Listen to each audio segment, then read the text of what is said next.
जी बिस्मिल्लाहिर्रहमानिर्रहीम। अस्सलाम वालेकुम डियर स्टूडेंट्स, उम्मीद है आप लोग ठीक ठाक होंगे, खैरियत से होंगे। आज हम लोग बेसिक टर्मिनोलॉजीज पढ़ने जा रहे हैं और वर्ल्ड मैप देखेंगे, पाकिस्तान का मैप और दुनिया का मैप और बड़े शहर का भी मैप पढ़ने की कोशिश करेंगे हम लोग। क्योंकि जब आप लोग क्वेश्चन लिखते हैं करंट अफेयर में, पाकिस्तान अफेयर में, पॉलिटिकल साइंस में या और जो आपका ऑप्शनल सब्जेक्ट होगा, तो उसके अंदर आप लोगों को मैप बनाना ज़रूरी होता है।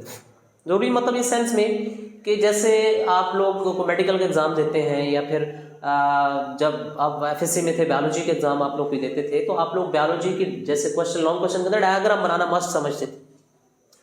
इसी तरह यहाँ पर भी ऐसा है कि आपको जो मैप है, दुनिया का मैप, पाकिस्तान का मैप या जिस कंट्री से रेलिवेंट क्वेश्चन पूछा गया उसका मैप आपको बनाना आना चाहिए।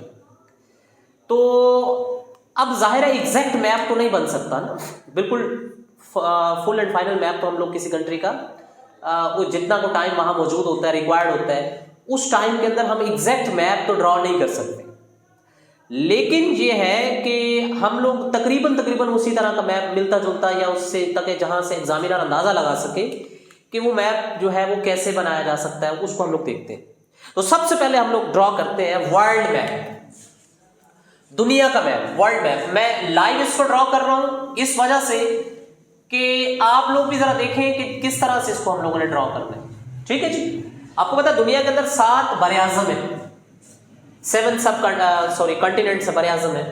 तो कैसे ड्रॉ करेंगे ये देखिए जी, ये एक साइड हम लोग ड्रॉ करने जा रहे हैं ऐसे। This is somehow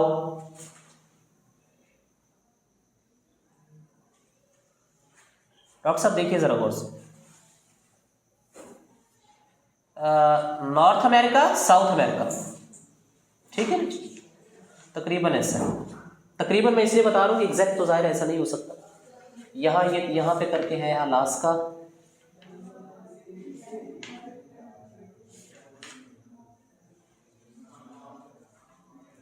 this is the north America, this is south America. और वैसे भी आप लोग याद रखें जो ऊपर वाली साइड होती है वो हमेशा क्या होती है, नॉर्थ, और नीचे वाली साइड क्या होती है, साउथ। और इस तरफ से कैसे आपने याद रखना होता है, निमोनिक वुई, कैसे याद रखते हैं, वुई से। तो यहां इस तरफ वेस्ट है और इस तरफ क्या है जी आपके पास, ईस्ट। उसके बाद जो आपके पास होता है द नेक्स्ट वन इज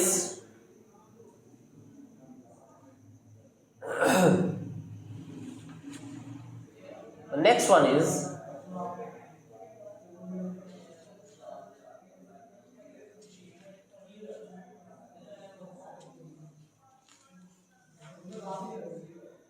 ये आपके पास आ जाता है जी यूरोप। मैं आपको इसको अभी सिम्बोलाइज करके बताता हूँ, या इसको लेबल करते हैं अभी कौन सा हिस्सा कहाँ पर है।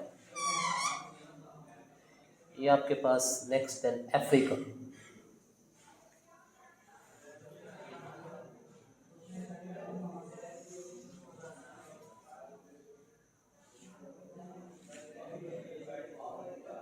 ऐसे ही जी सब।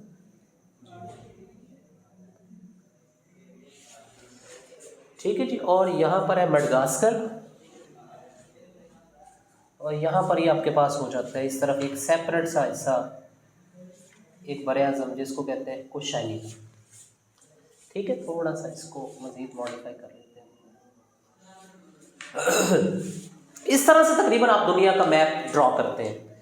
देखिए ये नॉर्थ साइड है, यहाँ पर आपके पास एक ओशन मौजूद है, उसको कहते हैं आर्कटिक, और नीचे भी एक फ्रीजन ओशन मौजूद है, उसको कहते हैं अंटार्कटिक। ठीक है ना जी, अंटार्कटिक ओशन। अब जरा देखिए, दिस इज नॉर्थ अमेरिका।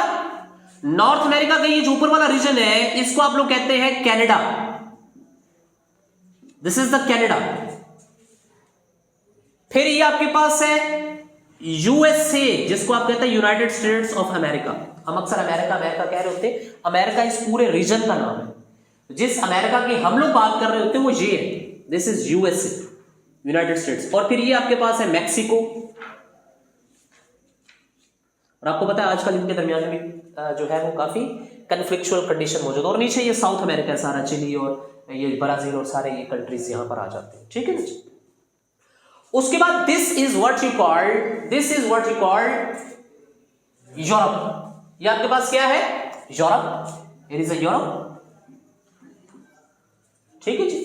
ये आपके पास यूरोप है और यूरोप के साथ ये यूरोप और यहां पर ये जो बाकी हिस्सा ये सारा बचता है ये एशिया है। It is a Europe and this is the Africa,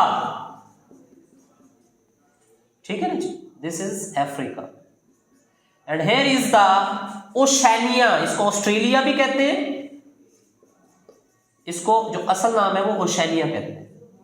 अब क्योंकि इस बड़े आजम के अंदर जो सबसे बड़ा कंट्री वो ऑस्ट्रेलिया है, इस वजह से इसका नाम भी हम लोग क्या रख देते हैं, जहां आमतौर पर इसको पे ऑस्ट्रेलिया कहते हैं।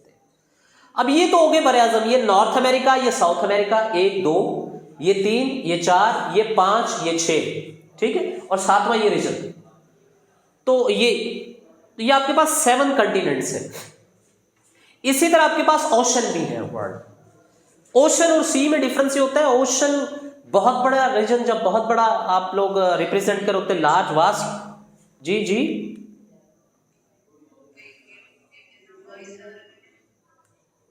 ये बच्चा क्लेम सब देखें जरा क्या कह रहे हैं। जी बेटा क्या कह रहे हैं आप? जी अफशा मेरे ख्याल से कह रहे हैं कि शोर आ रहा है।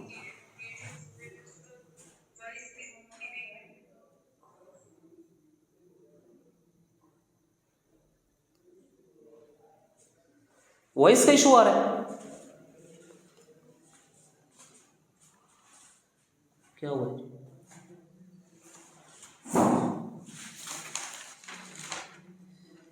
बेटा समझ नहीं आई आप क्या कह रही हैं, जरा लाउडली बोलें। मैसेज करते हैं। अच्छा आवाज़ पीछे आ रही है। आवाज़ पीछे आ रही है और वीडियो कह रहे हैं कि आगे जा रही है। अच्छा बेटा अफशा, इसका एक हल ये है कि हमने ना साथ ही में एक और जो कैमरा लगाया हुआ है यूट्यूब के लिए, हाँ आप देखें, अगर ऐसा चल रहा है सिलसिला तो ठीक है, आप समझने की कोशिश करें, अगर नहीं होगा तो हमने एक और साथ यहाँ रिकॉर्डिंग भी लगाई हुई है।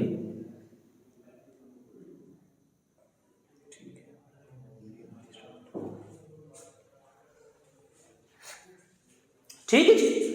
तो ये हमारे पास नॉर्थ अमेरिका, ये साउथ अमेरिका, ये यूरोप, ये एशिया और ये अफ्रीका। मतलब कि इस तरह से ड्रॉ करना है आप लोगों ने, जब भी ड्रॉ करने की या समझाने की कोशिश करनी है आप लोगों ने। फाइन, यहाँ ये मडगास्कर है, ठीक है, this is Africa, this is Oceania, Australia, New Zealand, ये हमसे अलग है टोटल। अगर उनको इस तरफ देखें तो क्योंकि दुनिया तो इस तरह गोल है ना, तो ओशिनिया या वो जो ऑस्ट्रेलिया वो यहाँ पर रीजन आता है। वो रीजन कहाँ आता है? यहाँ। एशिया का वो वाला जो रीजन है, जो चाइना साइड है, वो यहाँ पर आ जाता है, ठीक है ना जी। मतलब इस तरह से राउंड अप है। उसके बाद हम लोग बात करते हैं ओशंस की। तो मैं आपको ओशन और सी में डिफरेंस बता रहा था कि जो ओशन है ना वो वाइड टर्म है, सी ओशन का हिस्सा कहलाता है। कंट्री के साथ जो ओशन का हिस्सा होता है ना उसको सी कहते हैं। बात समझ रहे? इसी तरह यहां पर ये जो ओशन है इसको कहते हैं अटलांटिक ओशन। और अटलांटिक ओशन का ये जो ऊपर वाला हिस्सा है, this is what you call north Atlantic ocean. Atlantic ocean. और ये नीचे वाला जो है ये south Atlantic sorry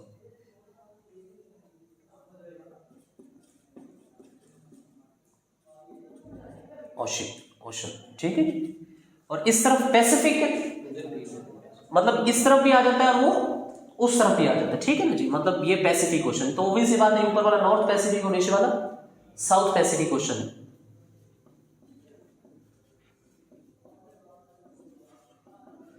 north Pacific ocean और ये नीचे वाला भी साउथ पैसिफिक ओशन। फाइन जी। उसके बाद एक और बात आप देखिए जरा, यूएस से अभी जो डिस्कशन चल रही थी ज़ेलेंस्की और उसके दरमियान, ट्रंप के दरमियान, तो ज़ेलेंस्की कह रहा था कि आपके दोनों तरफ क्या मौजूद है? समंदर मौजूद है। ऊपर आपका जो वो दोस्त है वो कनाडा हमेशा से इनका दोस्त रहा, अभी तो उनके दरमियान कंफ्लिक्ट है थोड़ा सा, तो वो इस चीज का बात कर रहा था कि आपके दोनों तरफ क्या है? समंदर मौजूद है जिसका आप लोग फायदा हासिल करते हैं। और वो उसने कहा जी ये फायदा आपको ज्यादा देर तक रहने वाला नहीं है। जिस पर उसको ट्रंप ने कहा कि नहीं जी आप ये हमें मत बताएं कि हमें क्या फायदा क्या नहीं है। ठीक है जी, this is North Pacific Ocean, this is the South Pacific, North Atlantic Ocean and this is the South Atlantic. यहीं पर एक ऑर्गेनाइजेशन की जिसको कहते हैं नेटो, आपने अक्सर सुना होगा नेटो ममालिक ऐसी। NATO is the North Atlantic Treaty Organisation, मतलब इस नॉर्थ ओशन के इर्द गिर्द के जो कंट्रीज हैं, यूरोप के हैं, अमेरिका के हैं, इन्होंने आपस में एक मिलिट्री इत्तेहाद बनाया हुआ है जिसको नेटो कहते हैं। और इनका मुताबिक इनका मतलब क्या है, इस इत्तेहाद का मकसद क्या है कि अगर हम में से किसी एक कंट्री के ऊपर भी हमला तस्वर किया जाएगा तो वो सारे कंट्रीज के ऊपर हमला तस्वर किया जाएगा। इन सब लोगों ने मिलकर एक फौज भी बनाई हुई है जिसको नेटो फौज कहते हैं, जो भी अफगानिस्तान के अंदर जंग लड़ के गए। ठीक है ना जी। अच्छा, उसके बाद यहां पर ये जो ओशन है, this ocean is called Indian ocean. ठीक है, और यहां पर ये पैसिफिक ओशन दोबारा आ गया, ऊपर नॉर्थ पैसिफिक और नीचे साउथ पैसिफिक। अच्छा सर, यहां दोबारा क्यों आ गया? मैंने कहा जी ये इस तरह राउंड है ना डियर स्टूडेंट्स, इस तरह से क्या है, राउंड अप है, तो फिर इस वजह से वहां पे पैसिफिक ओशन दोबारा आ गया। Is it clear? बात की समझ आ गई है? तो जब आपने बताना होता है कि बेसिकली दुनिया का मैप क्या है, तो फिर आप एग्जैक्टली चीजें बताते हैं, मतलब इस तरह से आप ओवरऑल बता देते हैं कि जी आपके पास ये इस तरह का सर मैप है। और देखें एक और ओशन, ये जो अंटार्कटिक है, ये जमा हुआ रीजन है ना, ये ओशन भी है। ये क्या है जी? इसको फ्रिजिड जोन कहते हैं, ये ओशन भी है। वो आर्कटिक है और ये क्या है, अंटार्कटिक। ठीक है ना जी। तो ये आपके पास मैप है, इस तरह से आपने तकरीबन दुनिया का मैप ड्रॉ करना होता है। अब हम आते हैं पाकिस्तान का मैप कैसे ड्रॉ करते हैं। मैं एक बार इसको रिपीट कर देता हूं, तो फिर सुन लीजिए जरा गौर से।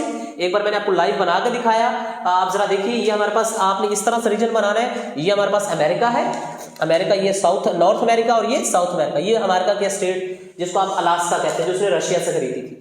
उसके बाद this is the Europe, this is the Asia and here this is the Africa and this is Oceania, Australia का रीजन।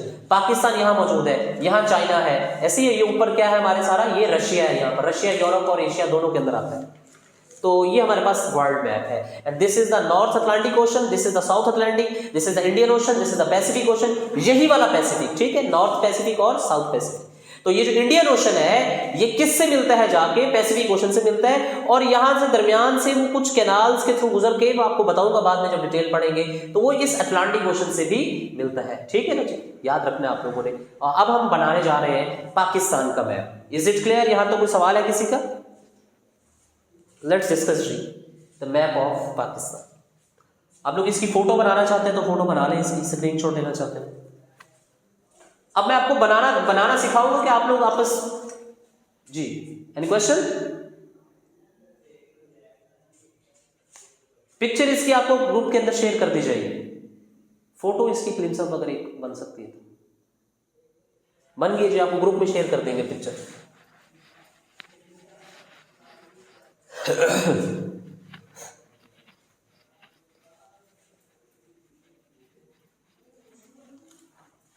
ले जी, अब हम बनाते हैं पाकिस्तान का map, the map of Pakistan. देखिए जी, मैप पाकिस्तान का मैप बनाने का भी एक बड़ा आसान सा तरीक़ेकार है। उसको आप लोग कैसे फॉलो कर सकते हैं, ये देखिए, ये वही नॉर्थ साउथ वेस्ट ईस्ट। अच्छा, ये भी आपने लाजमी बनाना है। जब भी आपने मैप बनाना है तो उसके छोटे से एक कोने के ऊपर ये भी बता देना उसको। ठीक है, ज़ाहिर पता तो हर किसी को होता है, लेकिन ये एक रिक्वायरमेंट होती है, इसको बताना है आपको। ये देखिए, यहां पर आप जहां भी मैप बनाना चाहेंगे, क्वेश्चन के अंदर कोशिश करें जब मैप वाला क्वेश्चन आ जाए तो आप लोग मैप लाजमी बनाएं। ये देखिए, ये इस तरह से एक आप आर्क बनाएंगे। ठीक है, एक आर्क बनाएंगे। एक दो बार प्रैक्टिस जब आप लोग कर लेंगे, उसके बाद फिर आपको खुद ब खुद ये इसकी समझ आ जाएगी। फिर इस आर्क को ऐसे ऐसे करके ऊपर ले जाएंगे, बिल्कुल स्ट्रेट लाइन नहीं होनी चाहिए, जैसे आपसे बनती है बना लो। फिर ये आपके पास आ गया हमारा नॉर्दर्न रीजन। फाइन, इस तरह से करते करते आप इसी को नीचे ले आए। फाइन, और जहां पर आपने ये आर्क बनाई थी, आर्क हमने थोड़ी सी ऊपर बना दी है, उसी के बराबर आप इसको यहां ऐसे बाहर ले जाएंगे।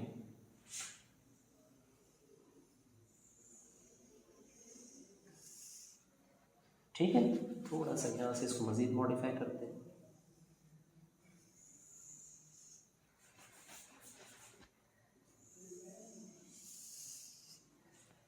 ऐसे ही जी, यहां थोड़ा सा स्ट्रेंज हो गया।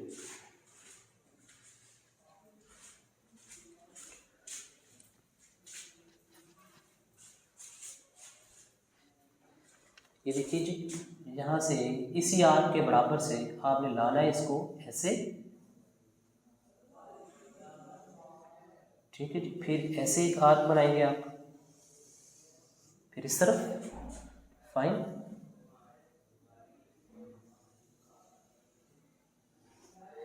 This is somehow the map of Pakistan. मतलब इस तरह से आप इस मैप को बना सकते हैं। कोशिश करेंगे इससे मजीद बेहतर हो सकता है तो मजीद बेहतर इसको बना दें, ठीक है। और आप जरा देखिए, हम लोग इसको क्लासिफाई करते हैं रीजन को। ये हमारे पास जो रीजन है, this region is Indian illegally occupied Kashmir, IIOK, Indian illegally occupied Kashmir, ठीक है। और उसके साथ ये जो पीछे वाला रीजन है, ये पाकिस्तानी POK, PAK इसको हम लोग कहते हैं, पाकिस्तानी एडमिनिस्ट्रेटेड कश्मीर, जो पाकिस्तान के ज़ेरे इंतजाम। और फिर ये जो रीजन ऊपर वाला हमारे पास आ जाता है, नॉर्दर्न रीजन, जिसको गिलगित बल्तिस्तान, GB कहते हैं, फाइन। अच्छा, ये तो हमारा वो बेसिक। तो हमसायों की बात करें तो हमारा जो इस तरफ ईस्ट में है वो कौन है, वो इंडिया है। हियर इज द इंडिया, यहां मौजूद है हमारे पास इंडिया, फाइन। उसके बाद जहां जो नीचे हमारे साउथ के अंदर है तो हमारा यहां पर क्या मौजूद है, सी मौजूद है, जिसको क्या कहते हैं हम लोग, अरेबियन सी,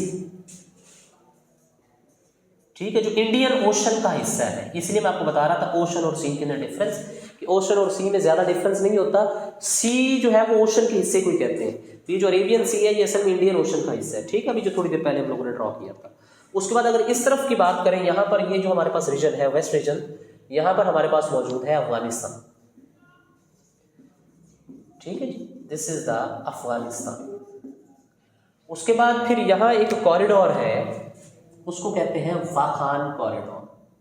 पिछले दिनों अभी खबरें आ रही थी कि पाकिस्तान ने इस कॉरिडोर के ऊपर अटैक करके इस पर कब्जा कर लिया, वाखान कॉरिडोर, क्योंकि ये आपके पास अफगानिस्तान है ना, ये ऐसे सारी ये बाउंड्री अफगानिस्तान की। अच्छा, तो इस बारीक सी पट्टी से हट के इसको कहते हैं वाखान कॉरिडोर। यहां पर मौजूद है ताजिकिस्तान,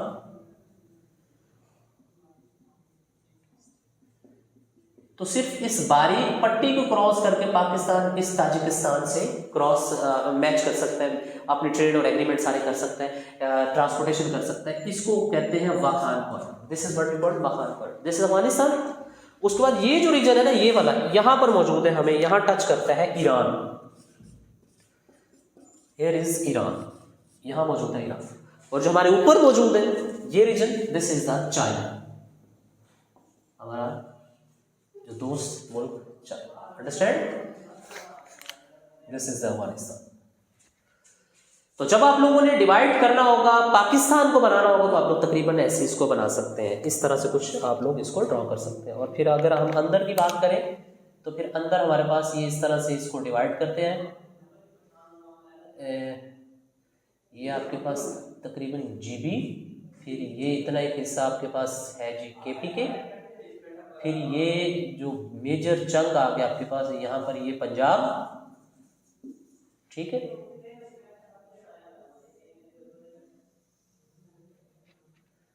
ये KPK खैबर पख्तूनख्वा, और ये नीचे पंजाब, और पंजाब के बाद फिर ये जो इस तरह से, दिस इज बलूचिस्तान, और इस तरफ ये मौजूद है हमारे पास सिंध। इस तरह से हम लोग डिवाइड कर सकते हैं। ये यहाँ ये ऊपर हमारे पास GB, गिलगित बल्तिस्तान। और आप एक बात याद रखेंगे कि जो इंडिया है वो आजकल जो अपना मैप दिखा रहा है दुनिया को, उसमें वो GB को भी अपना हिस्सा बना रहा था, कि वो GB भी जो है वो इसी का हिस्सा है, ठीक है। असल में ये हमारा ये जो एरिया था गिलगित बल्तिस्तान, ये आज़ाद कश्मीर, और हमारे पास ये जो मकबूजा कश्मीर है, ये कन्फ्लिक्टेड एरिया रहा है। तो ये वाले हिस्से में तो पाकिस्तान के साथ इल्हाक किया हुआ है, आप ये हमारा हिस्सा है बाकायदा, लेकिन यहाँ पर जो है वो पाकिस्तान एडमिनिस्ट्रेटेड कश्मीर जो है, यहाँ सेपरेट एक गवर्नमेंट है। फिर यहाँ इंडियन, ये जो इंडियन रीजन है जो इंडिया ने ऑक्युपाई किया हुआ है, याद रखिएगा, पाकिस्तान इंडिया के पास जो कश्मीर का हिस्सा है वो 55% है, पाकिस्तान के पास 35% है, और इंडिया और चीन के पास जो कश्मीर का हिस्सा है वो 15% है। ये MCQs भी आता है अक्सर करंट अफेयर, पाक अफेयर में और वन पेपर में। तो this is the map of the Pakistan. यहाँ इस तरह से आप तकरीबन इसको ड्रॉ कर सकते हैं। आप लोगों की मैप अच्छी है, आप लोगों की ड्राइंग अच्छी है, तो आप इसको मजीद बेहतर भी बना सकते हैं। जो मैंने आपको स्किल बताई, थोड़ा सा एक टेक्निक, आपने एक आर्क यहाँ बनानी होती है और एक आर्क उसके मुखालिफ सीमत में बना, फिर जब यहाँ से ऊपर जाते हैं ना, तो फिर आपका वो मैप समहाउ थोड़ा सा क्लियर होना शुरू हो जाता है कि ये पाकिस्तान का मैप। Is it clear? बात की समझ आ गई है सब लोगों को? अब हम ड्रॉ करने जा रहे हैं बड़े सगीर का मैप, सब कंटिनेंट का मैप ड्रॉ करते हैं। आइए जरा देखते हैं कि सब कंटिनेंट का मैप हम लोग किस तरह से ड्रॉ करते हैं। तो हम इसी को ट्रांसफर कर देते हैं सब कंटिनेंट के मैप के अंदर। ठीक है जी, आइए जरा देखते हैं।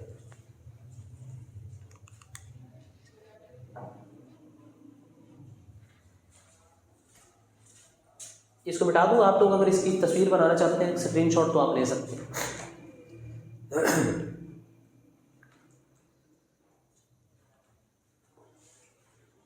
अच्छा, ये मीटिंग भी एंड होने वाली है। अच्छा डियर स्टूडेंट्स, ये जो मीटिंग एंड होने वाली है, आप लोग इसी लिंक पे क्लिक करके दोबारा फिर मीटिंग ज्वाइन कर सकते हैं। ठीक है, 5-6 मिनट का मेरे ख्याल से गैप आ जाता है दरमियान में।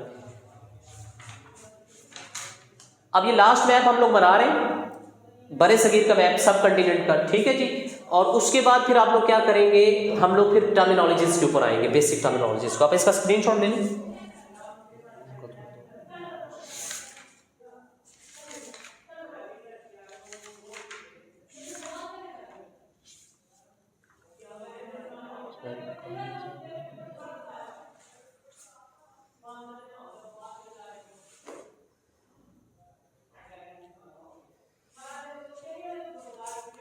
अच्छा जी, इसी को मेंट करके थोड़ा सा इसको चेंज कर लें, छोटा कर लें।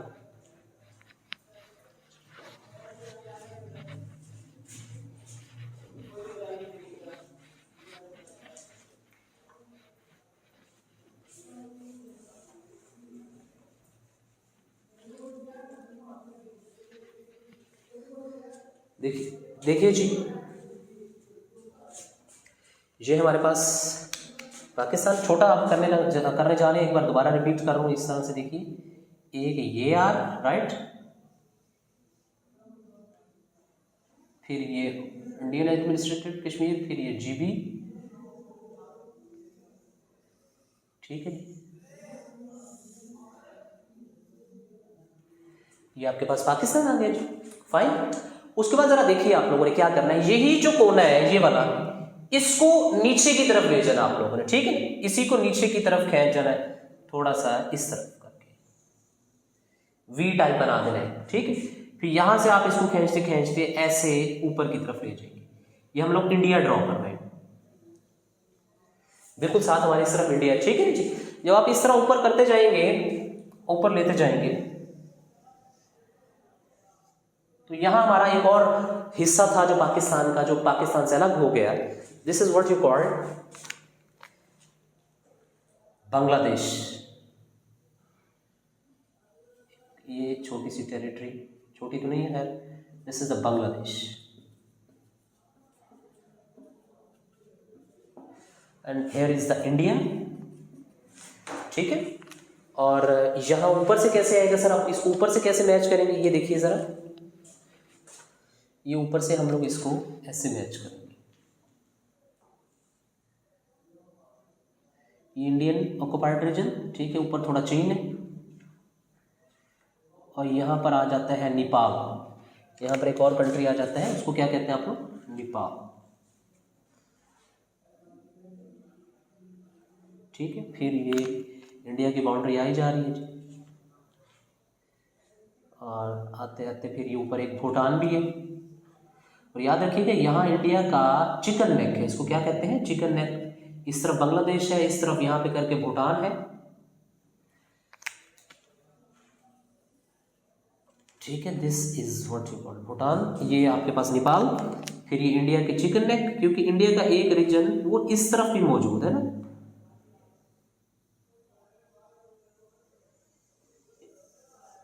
ठीक है, इस तरफ इंडिया मौजूद है, this is India.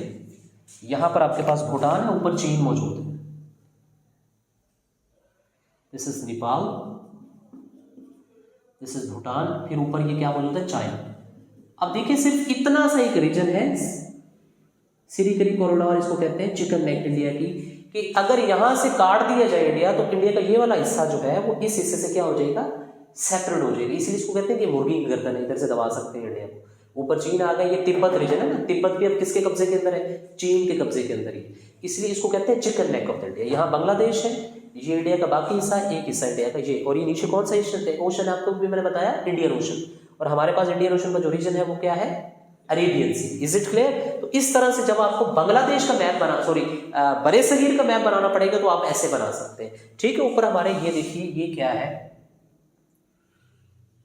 This is the Afghanistan, ये वखान कॉरिडोर, और ये हमारे पास Durand Line, and this is the Afghanistan.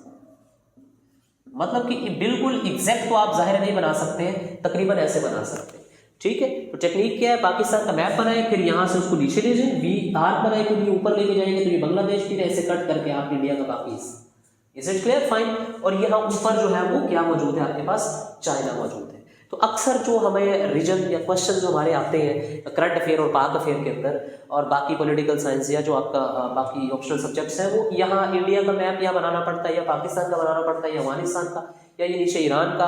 और बाकी जो मैप है आहिस्ता आहिस्ता वो जब हम टॉपिक्स पढ़ेंगे तो फिर उनके साथ साथ आपको एक्सप्लेन करेंगे, या वर्ल्ड मैप बनाना पड़ जाता है आपको, जो मैंने अभी थोड़ी देर पहले आपको बना के बताया, ठीक है।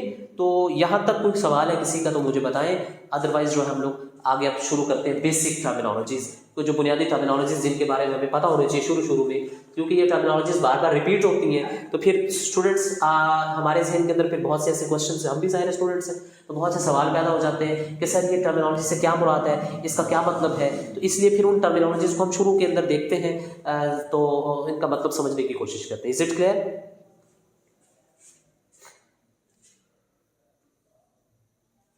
रोकी और वो मीटिंग खत्म हो गई, मीटिंग चल रही है, इनसे पूछ रहे बच्चों से। जी डियर स्टूडेंट्स, जूम वाले स्टूडेंट्स जो हैं, आज 2 बच्चे हैं, एक वलीद अजीज़ साहब हैं और अफशा अमीन है। अफशा अमीन को सर दूसरे ग्रुप में ऐड कर दें, ये बच्चा रेगुलर है।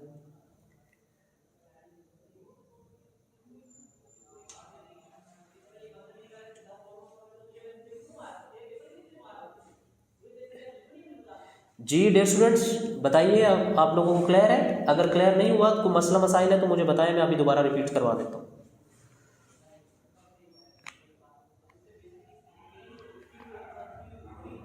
माइक ऑन कर सकते हैं आप लोग, 2-3 तो लोग हैं सारे।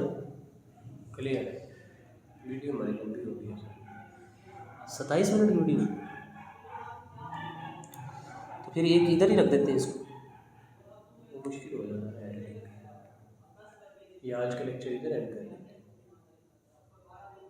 तो बेसिक टर्मिनोलॉजी थोड़ी सी हाँ तो 10-1 मिनट में कवर कर देते हैं।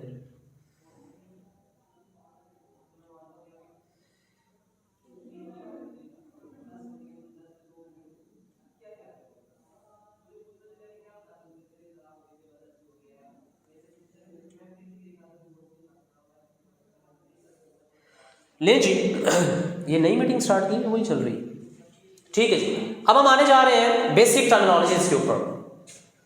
अच्छा स्टूडेंट्स, इस दौरान अगर आपकी मीटिंग खत्म हो जाए तो आप लोग दोबारा दूसरी मीटिंग को ज्वाइन कर सकते हैं, और जो टर्म हम पढ़ चुके होंगे मैं आपको रिपीट करवा दूंगा साथ, ठीक है।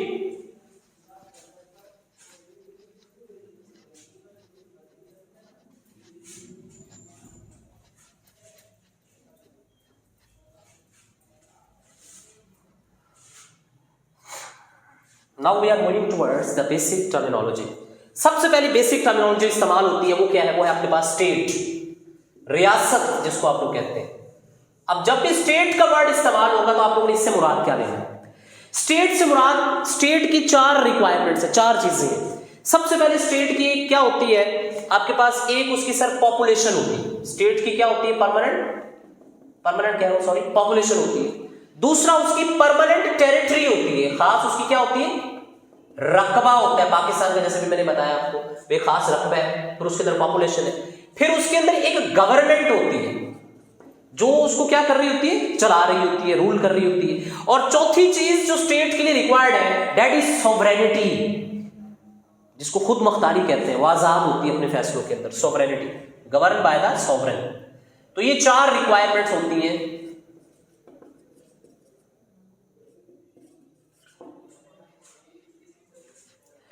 स्टेट के अंदर, ठीक है। स्टेट किसको कहते हैं? रियासत को कहते हैं। और रियासत क्या होती है? मतलब ऐसे नहीं कि कहीं आपने कोई बड़ा सा रीजन लिया, उसके ऊपर कब्जा कर लिया तो आपकी रियासत, नो। और एक तो उसके अंदर एक पॉपुलेशन रह रही हो, दूसरा उसकी एक परमानेंट टेरिटरी हो, तीसरा उसके अंदर कोई गवर्नमेंट हो, और चौथा वो गवर्नमेंट क्या हो? आजाद हो, सॉवरेन हो, ठीक है। दुनिया भी एक्सेप्ट करती है उस गवर्नमेंट को, इसको कहते हैं स्टेट। दूसरी टर्मिनोलॉजी जो अक्सर इस्तेमाल होती है वो हमारे पास वो है हेजिमनी। अक्सर एक टर्म इस्तेमाल होती है हेजिमनी। हेजिमनी अगर आपने नहीं सुना तो आप आगे सुनना शुरू कर देंगे, जाहिर है जब आप सिविल सर्विसेज को पढ़ेंगे मुख्तलिफ सब्जेक्ट्स को, तो फिर ये टर्म भी आप लोग पढ़ेंगे। हेजिमनी क्या होती है कि जब एक स्टेट किसी दूसरी स्टेट को डिक्टेट करती है, ये कंट्रोल हासिल करना शुरू कर देती है। When a state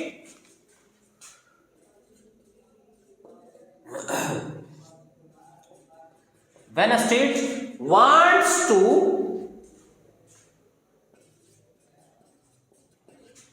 to get control over other states, different means के जरिए जब एक स्टेट किसी दूसरी स्टेट के ऊपर कब्जा हासिल करना कब्जा कह रहा हूं सॉरी, इन्फ्लुएंस हासिल करना चाहती है, ठीक है ना जी, कंट्रोल हासिल करना चाहती है कि जी मैं मुख्तलिफ मीन्स के जरिए जो मेरे हमसाए हैं या जो बाकी स्टेट्स हैं उनको मैं कंट्रोल करूं, मेरे मुताबिक वो चले, इसको कहते हैं हेजिमनी। जैसे इंडिया चाहता है कि वो इंडियन ओशन, जो उसकी इंडियन ओशन है उसके इर्द गिर्द जो उसके अंदर जितनी भी स्टेट्स आते हैं जैसे पाकिस्तान, उनके ऊपर इंडिया की हेजिमनी रहे, इंडिया का कंट्रोल रहे, इंडिया का एक असर रसूख रहे, इसको कहते हैं हेजिमनी। अगली जो टर्म है हमारे पास, that term is what you call unilateral, ठीक है जी, unilateral। the next term is unilateral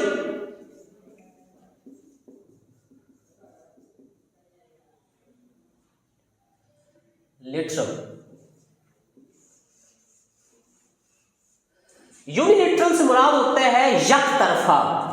Urdu में इसको क्या कहते हैं? यक तरफा। जब कोई सिंगल स्टेट कोई डिसीजन ले ले, ठीक है ना, जब कोई सिंगल स्टेट किसी चीज किसी मामले के ऊपर एक यक तरफा फैसला करती है तो उसको आप कहते हैं unilateral.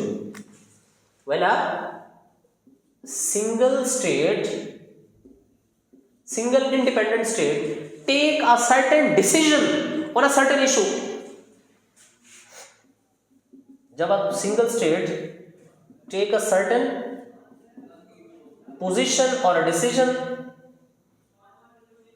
on a particular issue, issue ना भी हो तो किसी खास चीज के ऊपर अगर कोई स्टेट यूनिलेटरली मतलब अकेला बजाते खुद किसी और से मशवरा किए बगैर जब कोई स्टेट किसी चीज के ऊपर कोई फैसला करती है तो उसको आप लोग क्या कहते हैं? What you call that? उसको कहते हैं यूनिलेटरल। जैसे इंडिया ने क्या किया, आर्टिकल 370 और 35A रिमूव किया, वो इंडिया का यूनिलेटरल डिसीजन था, ठीक है ना, मतलब उसने बजाते खुद पाकिस्तान से कंसल्ट किए बगैर, क्योंकि पाकिस्तान भी तो पार्टी ऑफ कॉन्फ्लिक्ट है ना, कंसल्ट किए बगैर ही क्या कर दिया उसने, यूनिलेटरली क्या कर दिया, वो आर्टिकल रिमूव करके इंडिया के जो स्पेशल स्टेटस था कश्मीर का उसको खत्म कर दिया। इसी तरह होता है एक बायलेटरल। अगली जो टर्म है आपके पास, that is what we called bilateral.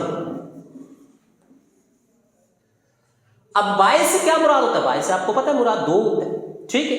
Any agreement या एनी डिसीजन जिसके अंदर दो स्टेट्स इन्वॉल्व होती है, जिसके अंदर दो states involve, when two states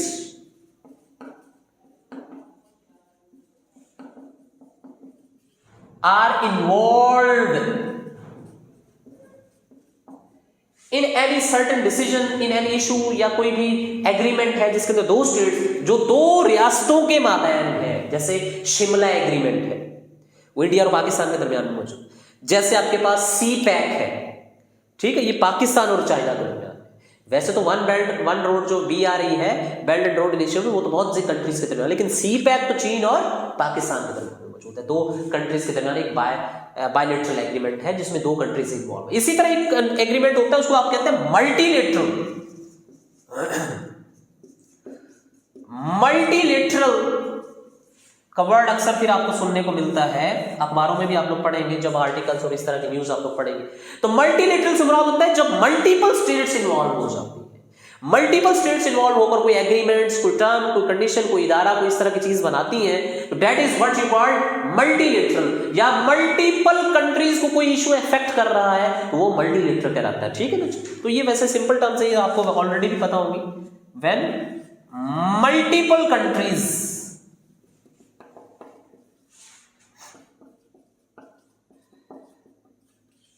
are involve, और वो कोई सर्टन इदारा बना, जैसे आपके पास नेटो है, वो एक मल्टीलेटरल ऑर्गेनाइजेशन है।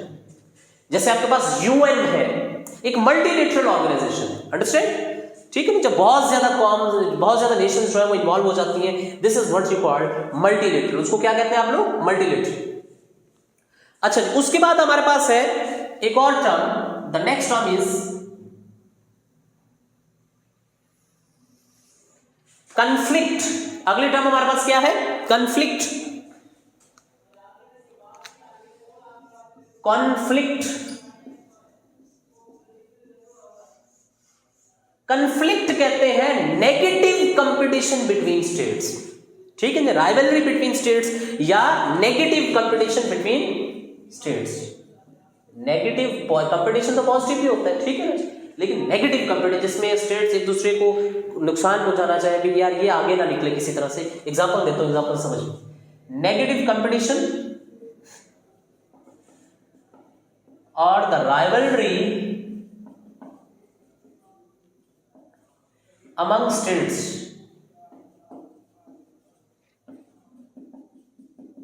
इसको आप लोग कहते हैं कॉन्फ्लिक्ट। अंडरस्टैंड? जैसे ईरान सऊदी कॉन्फ्लिक्ट, बात समझते हैं? सऊदी यमन कॉन्फ्लिक्ट, ये नेगेटिव कंपटीशन है। इसी तरह जैसे हमारे पास ये पैलेस्टीन कॉन्फ्लिक्ट है। लेकिन एक और आपको बताता हूं इशू, इसी तरह से एक मिलता जुलता लफ्ज होता है, उसको कहते हैं डिस्प्यूट। उसको क्या कहते हैं आप लोग? Dispute. Now sir, what is dispute?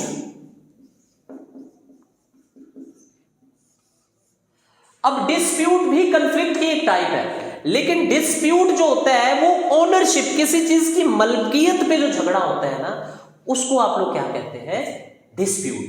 Conflict on the ownership of particular thing. वो लैंड भी हो सकती है, वो वाटर रिसोर्सेज भी हो सकते हैं, वो कोई और मिनरल रिसोर्सेज भी हो सकते हैं, तो उसको आप लोग कहते हैं डिस्प्यूट। जैसे इंडिया और पाकिस्तान के दरमियान जो कश्मीर है वो कन्फ्लिक्चुअल नहीं, वो डिस्प्यूटेड टेरिटरी है। बात को समझिए। चीन और अमेरिका का कन्फ्लिक्ट हो सकता है, ठीक है, वो ओनरशिप का कन्फ्लिक्ट नहीं, उनके दरमियान नेगेटिव कंपटीशन। लेकिन जो डिस्प्यूट है ये वो कन्फ्लिक्ट है जो ओनरशिप के ऊपर होता है। The type of conflict on the ownership of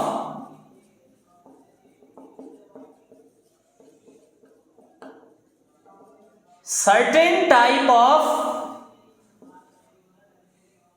land, water and energy resources। जैसे अभी मैंने आपको बताया Kashmir issue. Kashmir issue is a dispute, ठीक है ना, कॉन्फ्लिक्ट नहीं, वो डिस्प्यूट है।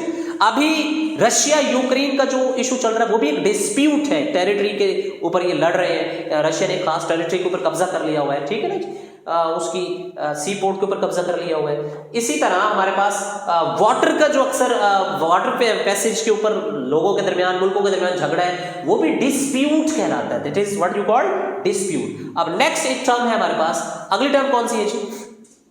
Non state actors. हाँ, अगली टर्म हमारे पास non state actors.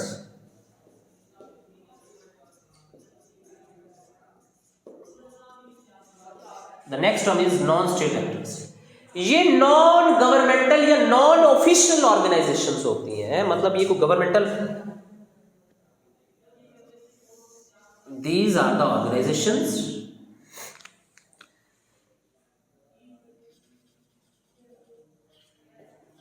Non governmental organisation.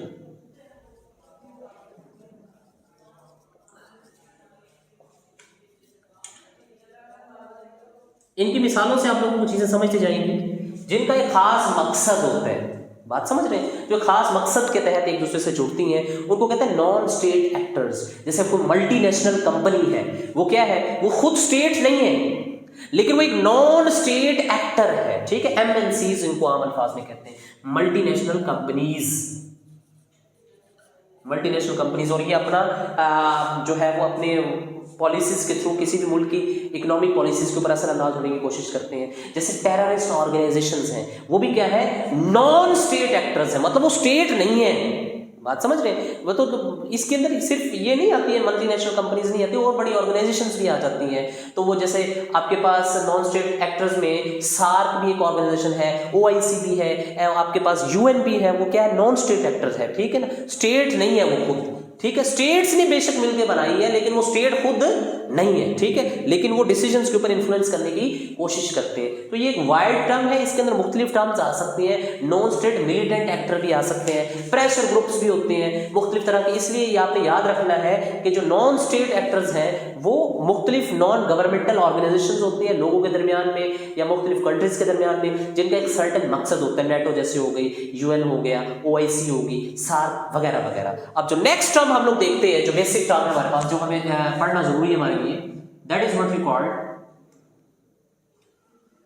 उसको कहते हैं proxy war. What you called that? Proxy war.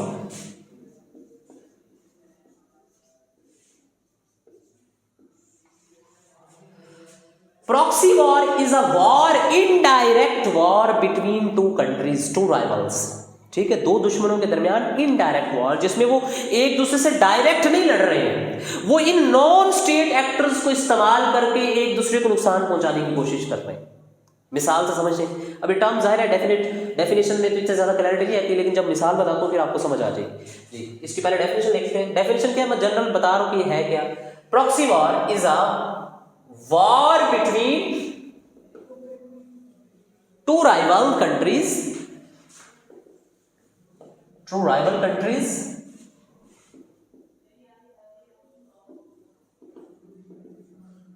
Through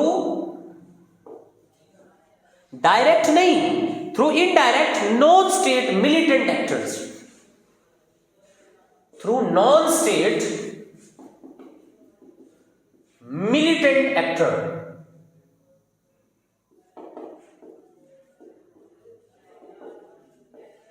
is called proxy war. अब सर मिसाल दें हमें, जैसे BLA, Bangladesh liberation army, India इसको कंट्रोल कर रहा है और बलूचिस्तान के हालात खराब करने में इंडिया का BLA के थ्रू एक बहुत बड़ा रोल है। अंडरस्टैंड करते हैं?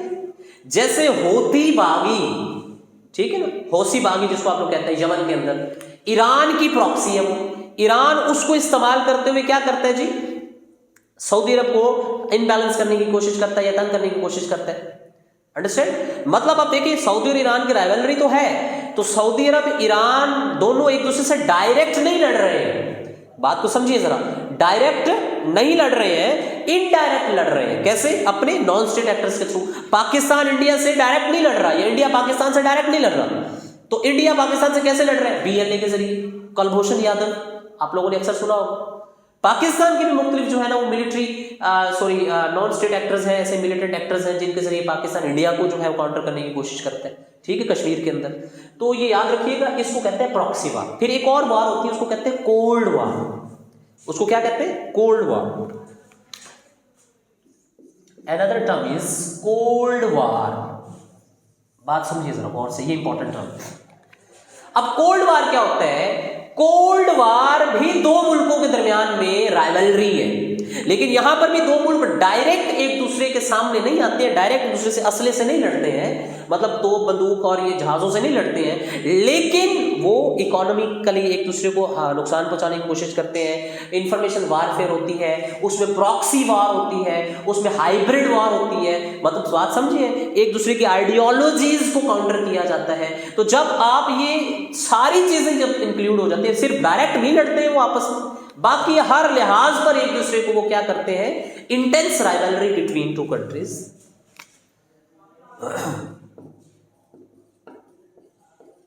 इंटेंस राइवलरी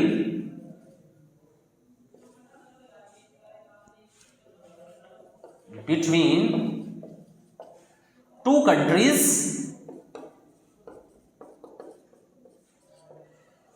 दो मुल्कों के दरमियान डायरेक्ट इंटेंस राइवलरी, जिसमें वो डायरेक्ट एक दूसरे से कन्फ्रंट नहीं करते, मिलिट्री या डायरेक्ट जो है वो काइनेटिक से मुराद होता है असले की बुनियाद पर एक दूसरे से नहीं लड़ते हैं, लेकिन किस बुनियाद पर लड़ते हैं? Through proxy war. Proxy war, अच्छा प्रॉक्सी वॉर कोल्ड वॉर का ही हिस्सा है, ठीक है। Proxy war through economic war, एक दूसरे के ऊपर इकोनॉमिक सैंक्शंस लगा देते हैं, पाबंदियां, जैसे आजकल चीन और अमेरिका के दरमियान में हो रहा है, ठीक है जी। थ्रू हाइब्रिड वॉर, थ्रू किसके? थ्रू आपके पास इंफॉर्मेशन वॉरफेयर, मतलब गलत किसी चीज के बारे में गलत मालूमात फैला के भी आप एक मुल्क को नुकसान पहुंचा सकते। जैसे इंडिया का हमारे पास मौजूद था, इंडिया की एक जो डिसइंफो लैब है वो एक्सपोज हुई थी, ठीक है। वो उसका काम क्या था? वो क्या कर रही थी? वो कर ये रही थी कि पाकिस्तान के बारे में गलत गलत इंफॉर्मेशन फैला रही थी दुनिया के अंदर। So this is what you called cold war. इसको क्या कहते हैं आप लोग? Cold war. अब एक और टर्म है, अब यहां आप इसका स्क्रीनशॉट ले लें या इसकी तस्वीर बना लें, ताकि जो है आप लोगों को ये आप लोग अगर इसको नोट करना चाहें तो नोट कर। 2-3 और टर्म्स बता दें। ये खत्म होगी मीटिंग, कर दे दोबारा शुरू मीटिंग।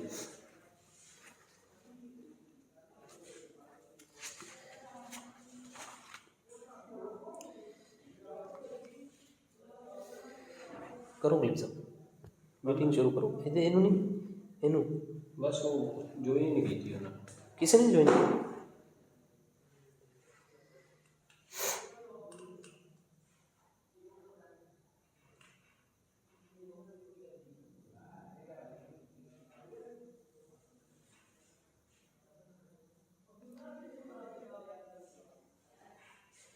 ये कौन है? मीटिंग एंड करवा देते हैं।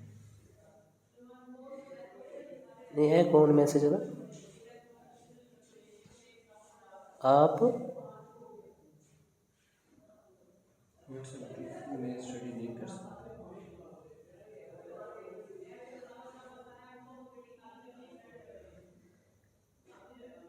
की मतलब पूछ लोगों की कहना चाह रहे हैं।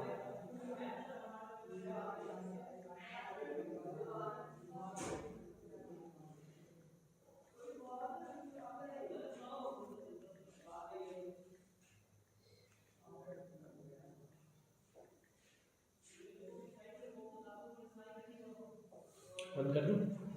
नहीं, इसको मुकम्मल करने दें, 2-3 टर्म्स और बता दें। 40 मिनट हो गए जी, 50 मिनट का।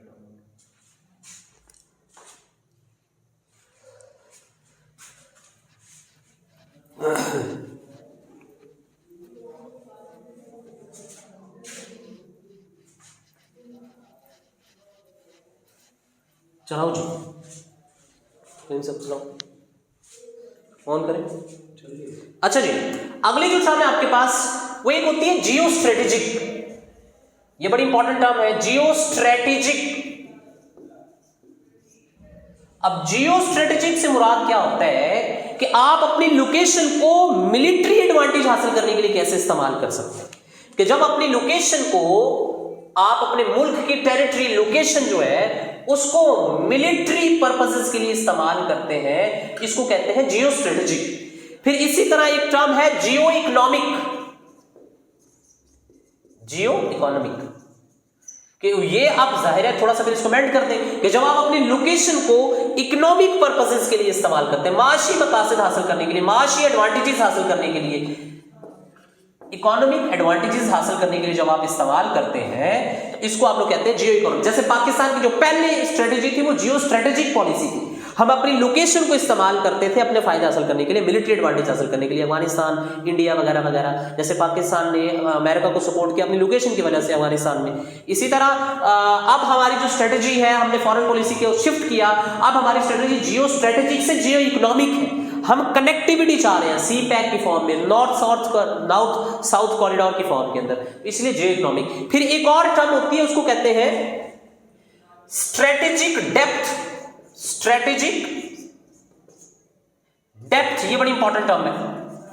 तो स्ट्रेटेजिक डेप्थ क्या होती है, ये जरा समझने से रेलिवेंट है। पाकिस्तान के पास स्ट्रेटेजिक डेप्थ नहीं है, जरा गौर से सुनिएगा जी ये टर्म।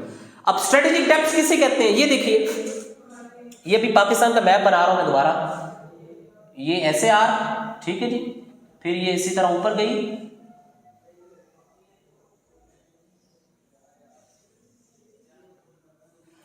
अब देखिए पाकिस्तान में एक पट्टी नमा है। भुट्टो ने कहा था we are in nut cracker situation between Afghanistan and India. अब हमारे पास स्ट्रेटेजिक डेप्थ नहीं है। बात सुनिए, इंडिया के पास स्ट्रेटेजिक डेप्थ है। क्यों? अगर यहां से इंडिया अटैक करें तो यहां से अटैक करें, यहां से अटैक करें, यहां से अटैक करें, तो वो हमारे हर एक रीजन को क्या कर सकता है? टारगेट कर सकता है।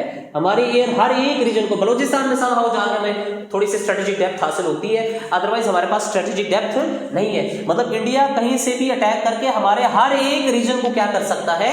वो काउंटर कर सकता है, अटैक कर सकता है, बॉम्बिंग कर सकता है, उसके ऊपर शेल फेंक सकता है। अल्लाह ना करे ऐसा हो। और जबकि इंडिया के पास स्ट्रेटेजिक डेप्थ है, वो एक खासी अच्छी खासी क्या है? वो लंबी पट्टी है। तो पाकिस्तान इंडिया के कुछ रीजन्स को तो अटैक कर सकता है, मेजर रीजन जो उसके नजदीक है, लेकिन बहुत से जो अगले रीजन्स हैं, जैसे बांग्लादेश से अगली तरफ जो रीजन्स हैं, उनके ऊपर अटैक करने की कैपेसिटी या कैपेबिलिटी इतनी आसान नहीं है। अब बेशक हम लोगों ने हासिल कर ली हो, तो इसलिए इंडिया के पास स्ट्रेटेजिक डेप्थ है, मिलिट्री डेप्थ है। मतलब उसके पास ऐसा रीजन है कि जहां पे कंफ्लिक्ट हो, जंग हो, तो उससे हटके वो ऐसा सेफ जोन उसके पास मौजूद है, जबकि हमारे पास कोई सेफ जोन मौजूद नहीं है। इसलिए हम लोग कहते हैं कि वो हमारे पास स्ट्रेटेजिक डेप्थ नहीं है। तो इस टर्म का मतलब ये होता है। फिर ट्रेड होती है। ट्रेड का आपको मतलब दो मुल्कों के दरमियान तजारत। एक होती है मैरीटाइम ट्रेड, बात समझ रहे हैं, जिसको ब्लू इकोनॉमी कहते हैं। मैरीटाइम ट्रेड कहते हैं ट्रेड थ्रू ओशंस, ठीक है। ब्लू इकोनॉमी मतलब ओशन से जो आप इकोनॉमी जनरेट करते हैं उसको ब्लू इकोनॉमी कहते हैं। तो उम्मीद है डियर स्टूडेंट्स आप लोगों को समझ आ चुकी होगी। ये है कुछ बुनियादी टर्म्स, ये है कुछ बेसिक टर्म्स जो आप लोगों को पता होनी चाहिए। आहिस्ता आहिस्ता इनके अंदर मजीद आपको ये रिफाइंस होती रहेंगी। जैसे आप लोग आगे बढ़ेंगे, इसको पढ़ेंगे मुख्तलिफ अखबारों और न्यूज़पेपर्स के अंदर और अपने लेक्चर्स के अंदर, इनकी मजीद क्लैरिटी आपको आती जाएगी। और थोड़ी बहुत मैंने आपको समझाने की कोशिश की है और उम्मीद है आप लोगों को समझ आ चुकी होगी। तो अपना ख्याल रखिएगा। हमारे इस यूट्यूब चैनल का भी, इसको सब्सक्राइब भी करें, शेयर भी करें और लाइक भी करें। बहुत शुक्रिया जी, थैंक यू, अल्लाह हाफिज़।